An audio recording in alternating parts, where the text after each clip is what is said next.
महाभारत की कथा केवल युद्ध और राजनीति की ही नहीं बल्कि नारी सम्मान, धर्म और मर्यादा की भी है।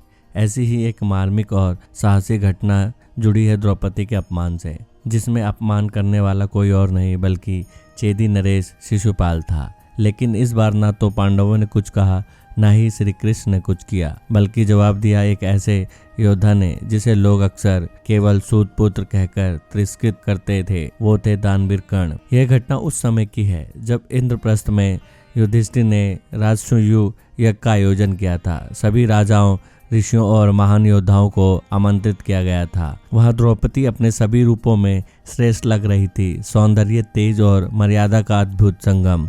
सभा में जब सबने द्रौपदी की गरिमा और लज्जा का सम्मान किया, तभी चेदी नरेश शिशुपाल ने अपनी सीमाएं लांघ दी। शिशुपाल को श्री कृष्ण ने विशेष वैर था। वह कृष्ण के हर निर्णय का विरोध करता था और जब द्रौपदी को सभा में देखा तो वह अपने दुष्ट स्वभाव से बाज न आया। उसने द्रौपदी के सौंदर्य पर अशोभनीय और अपमानजनक टिप्पणी कर दी। शब्द इतने गिरे हुए थे कि सभा में उपस्थित सभी राजाओं के चेहरे शर्म और क्रोध से लाल हो गए। लेकिन चूंकि वह चेदी नरेश था, अधिकांश लोग मौन रह गए।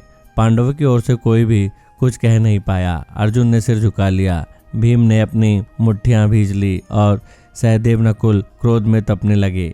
लेकिन धर्मराज युधिष्ठिर ने नीति के पालन हेतु उन्हें शांत रहने का संकेत दिया। श्री कृष्ण जो जानते थे कि शिशुपाल अपनी 100 गलतियों के दायरे में एक और गिन रहा है, केवल मुस्कुराकर शांत रहे। लेकिन उसी सभा में बैठा एक योद्धा यह अपमान नहीं सह सका। वह था राधे कर्ण। कर्ण ने गद्दी से उठते हुए सभा को संबोधित किया। जिस सभा में स्त्री का अपमान हो और राजा मौन रह जाए, उस सभा की कोई मर्यादा नहीं होती। जो स्त्री स्वयं अग्निकुंड से उत्पन्न हुई हो, जो 5 पांडव की पत्नी हो, जो स्वयं एक सामग्री हो, उसका अपमान ना तो धर्म है ना राजनीति। और जो पुरुष ऐसी नारी को अपमानित करे वह केवल दंड का पात्र है। यह कहते हुए कर्ण शिशुपाल की ओर बढ़ा। सभी यह समझ नहीं पाए कि कर्ण क्या करने वाले हैं।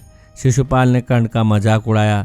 सूतपुत्र होकर राजा से सवाल करेगा। लेकिन अगले ही क्षण कर्ण ने क्रोध में आकर अपनी गदा उठाई और शिशुपाल के मुंह पर ऐसा वार किया कि उसके जबड़े चटक गए। उसके 32 के 32 दांत टूटकर नीचे गिर गए। उसका चेहरा लहूलुहान हो गया। सभा में सन्नाटा छा गया। शिशुपाल करा रहा था, लेकिन कोई उसे उठाने आगे नहीं आया। द्रौपदी के चेहरे पर संतोष की झलक थी और श्री कृष्ण मुस्कुराते हुए बोले, कर्ण ने आज धर्म की रक्षा की है। जिस योद्धा में नारी की मर्यादा के लिए शस्त्र उठाने का साहस हो, वही सच्चा क्षत्रिय है। कर्ण ने शिशुपाल को चेतावनी दी, आज केवल दांत तोड़े हैं, अगली बार जीभ भी खींच लूंगा। नारी का अपमान करने वाले का यही हश्र होना चाहिए। शिशुपाल का अपमान सार्वजनिक हो चुका था। वह खून से लथपथ टूटी हुई गरिमा के साथ सभा छोड़कर चला गया। उस दिन के बाद कर्ण की ओर देखने का दृष्टिकोण बदल गया। जिन लोगों ने उसे सूतपुत्र कहकर तिरस्कृत किया था, वे भी उसके साहस और धर्म के आगे नतमस्तक हो गए। श्री कृष्ण ने भी उसे प्रणाम किया और कहा, कर्ण, आज तूने वो किया जो कोई और नहीं कर सका। तेरा यह कार्य तेरी वीरता से भी बड़ा है, क्योंकि तूने धर्म की रक्षा के लिए अपने संबंध, मित्रता और राजनीति की परवाह न की। यह घटना इतिहास में कहीं स्पष्ट रूप से नहीं मिलती, लेकिन लोक कथाओं और किंवदंतियों में इसे बड़े गौरव से याद किया जाता है। कर्ण केवल युद्ध कौशल में ही नहीं बल्कि धर्म की रक्षा में भी अग्रणी था। द्रौपदी के सम्मान के लिए खड़ा होकर उसने यह साबित कर दिया था कि सच्चा योद्धा वही होता है जो स्त्री के सम्मान के लिए बिना भय के खड़ा हो जाए। तो दोस्तों, नारी का अपमान चाहे जिस किसी ने किया हो, उसका उत्तर देना हर धर्मनिष्ठ व्यक्ति का कर्तव्य है। और जब सम्मान मौन हो जाए, तब एक कर्ण को आगे बढ़ना ही पड़ता है। तो दोस्तों, आज के वीडियो में बस इतना ही। अगर वीडियो पसंद आई हो तो वीडियो को लाइक, शेयर, चैनल को सब्सक्राइब करके और हाई करना ना भूलिएगा। जल्दी मिलते एक नई वीडियो के साथ। तब तक के लिए टेक केयर।